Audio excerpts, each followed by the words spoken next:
ẹ ǹlẹ́ ọmọ kóòtù òjìrè ńlẹ́ lóko káàkiri gbogbo àgbáńlá ayé ẹ kú jókòó yẹ̀yẹ̀ wa kò ní yẹ̀ ẹ́ lẹ̀ orí lọ́gẹ̀dẹ̀ fi rẹrù orí wa láì gbáre ìgbà tí ire wa bá tó tí ó tó wa lọ́wọ́ ikú tó yáwó ò ní pa wá o. wọ́n ní ẹmọ́ lọ́lọ́sàn àfẹ́lẹ́ lòru àwọn tí ń fòrú payàn wọn ò ní pè wá pa o àtìmáyé ayé ti mọ̀ wá ayé ò ní pè wá pa ayé ò ní fayé hàn wá ire kàbìtì ọ̀yá ẹ wá nǹkan fìdílé tàbí kẹfìdílé nǹkan kájọ jàǹfààní sáyẹ́ǹsì àwọn bàbá wa tí mo fẹ́ fi ilẹ̀ yìí ìbísẹ́ ilẹ̀ torí kó lè wá dọ̀ mí kó lè jàǹfààní fún ọ ni tí bàbá tiẹ̀ náà bá jẹ́ nǹkan kọ̀tọ̀ pé bàbá rí obóde iṣẹ́ ìtúsílẹ̀ lélẹ́yìí kì í ṣe pé ká máa kó ká máa kó gbàdíkì òun ni wọn tá à sọ bàbá gbáyàn ló ka láyé òde òní tó àbá múra rí ń bẹ ni wọn fòkúta lù ọ́ pamọ́ bẹ́ẹ̀ ṣùgbọ́n nǹkan tí ó tu ọ kúrò lórí ìdè tó fi rógùn rẹ lò òun ni kókó gbogbo àwọn eléyìí tá à ń fi lẹ̀ yìí antibiotic ni tí jẹ́ kéèyàn ọ̀rẹ́ náà lọ kó tètè rógì rẹ lò kó kú lóko gààrí láàárọ̀ ẹ̀bà lọ́sàn-án kí wọ́n náà máa jẹ gbẹdẹmukẹ́ mùtá ń bá yín sọnù. ẹ̀rọ àṣàṣì ṣàdédé orí ẹlòmíràn máa dún gbangban tàbí kórí ẹ̀ máa dìde dẹ̀yìn láì nídìí àbí kórí ẹlòmíràn máa hó bá mi lo àgbẹ̀dẹ tí wọ́n ti ń rọ kọ́ra dá sọ pé wọ́n bù díẹ̀ fún ọ láàrin lórí ibi òkúta àgbẹ̀dẹ pé wọ́n bù díẹ̀ fún ọ pé mo ní wọ́n ṣe kí ni pé wọ́n bù díẹ̀ fún ọ ìfun ní òkété gbogbo nǹkan tó wà ní òkété ọ̀yá ó di ní odó ọ̀gbọ́ ìfun tó bá jẹ́ ọkùnrin làbà ṣe fún àkùkọ adìẹ ní ọ̀wà ìfun tó wà ní àkùkọ adìẹ yóò kò sí tó bá jẹ́ obìnrin bá ní ìfun tó wà nínú abodìẹ àkòsí ọ̀tá nù rókò ewé àgbọ́sá ewé mọ́dẹ̀sìnà ọ̀gbọ́miyé ewé àgbọ́sá ewé mọ́dẹ̀sìnà ọ̀gbọ́ gbogbo ẹ̀ àjò papọ̀ tàbá jò tán tàjò gúdúgúdú sọ wá rí òkúta àgbẹ̀dẹ yìí ọlọ ni tí ó ṣe lọ́múlọ́mú ọ wá dà papọ̀ mọ́ ìjó tó jó yìí ọ wá dà sínú àdíyẹ yẹn ẹ máa fi pa orí ìwọ́tọ̀ ọ̀bára àdíyẹ yẹn ó yá lo olive oil ní orílẹ̀-èdè Benin wọ́n ń pè ní idolif làwọn máa pè ẹ dà sí original ẹ máa pa orí ní agbára Ọlọ́run tó bá jẹ́ àṣàṣì ni ara ó dẹ̀ ọ́ àṣàṣì aburú yóò sì lẹ́yìn rẹ̀ sọ wá rí i pé ẹni tó rí rẹ bá ń dìde nìkan kọ́ yẹ kó ni ìwọ náà ṣe é kalẹ̀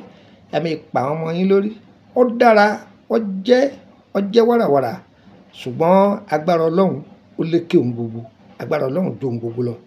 sọ́run tí ń gbọ́ dáadáa báyìí nísìn bó ṣe jẹ́nu ẹ gbìyànjú ẹ ṣe é sílé torí àwọn ọmọ yín nítorí ọjọ́ kan ọjọ́ tí èèyàn wò dé yànyàn bí è pé bóyá ilẹ̀ ò ní mọ́mọ́ tó Ọlọ́run ọba má fi sọ̀rọ̀ tó jù wá lọ Ọlọ́run má fi àtẹ̀yí tó jù wá lọ àtẹ̀yí tó súnmọ́ wà má fi kọ́ ọ̀kọ̀ọ̀kan wá ń bẹ́ gbẹdẹmukẹ́ ní ojú káà náà máa ṣe tó kò jù bẹ́ẹ̀ lọ nọ́mbà mi yìí ọ̀yẹ̀mọ́ ọ̀dọ́ +23480 3298 +23480 3298 gbàkásí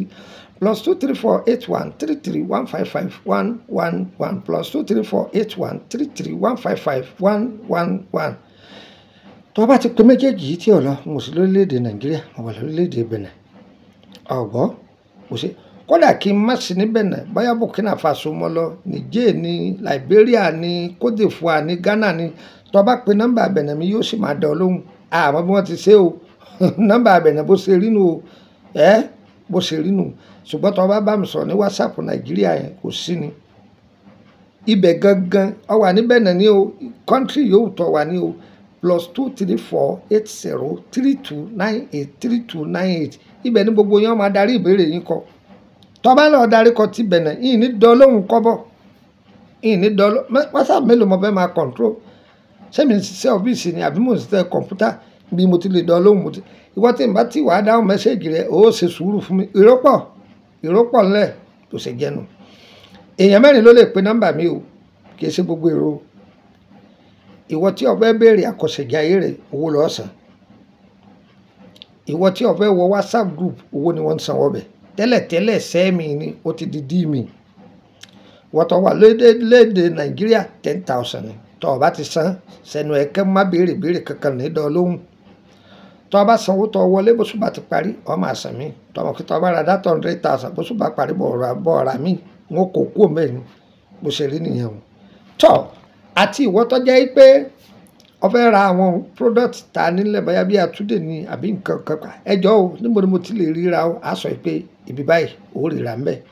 ẹlẹ́lẹ́ẹ̀kẹrin àwọn ni ìwọ tó jẹ́ pé ọ̀pọ̀lọpọ̀ iṣẹ́ tá a ti fi sílẹ̀ kò sáǹfààní fún ọ láti ṣe bóyá torí ibi iṣẹ́ àbí bákan o fẹ́ ká bọ́ ṣe ọ̀tán tó bá ti pè wá tó bá ti lè sanwó àbọ̀ ṣe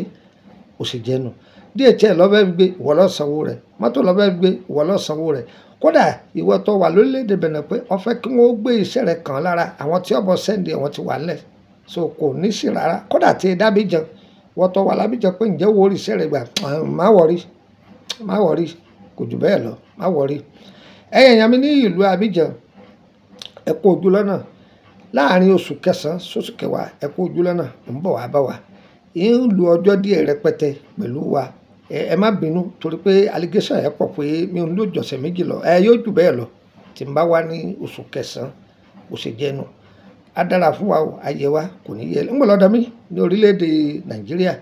láti Ìkòròdú garage ẹ̀wọ̀ mọ́tò tí ń lọ báyé kù ẹ bọ́lẹ̀ ní Emily bus stop Emily street number 50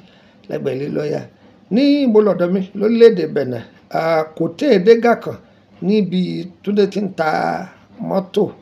níbi ẹ̀yìn ọjà adégà kan ibẹ̀ ní ọ̀dọ̀ mi títí Mercredi Suedi Fontredi àpàdé ara wa ní orílẹ̀-èdè Benin kò jù bẹ́ẹ̀ lọ owó ọ̀tọ̀ bá fẹ́ rí mi ẹ̀ máa gbáradì gbogbo ẹ̀yin tẹ́ níṣẹ́ yín gbà lọ́dọ̀ mi ní orílẹ̀-èdè Benin ẹ̀yin ẹ̀fọ́ kan yín balẹ̀ ọlọ́run ní pókù ní sọ̀rọ̀ ojú ara wa ẹsẹ̀ ara wa láti pàdé ara wa ire o ire kàbìtì ẹ pàdé mi nírọ̀lẹ́ mo tó ní mẹ́ta tí mo fẹ́ já fún yín ó dàárọ̀ torí pé àárọ̀ lẹ́lòmíì wà àwọn ẹlòmíì wà lọ́sàn-án àwọn ẹlòmíì wà lálẹ́ torí ẹ̀ láì wí bẹ́ẹ̀ ó dìgbà ló yẹ kí n wí ó dàbọ̀.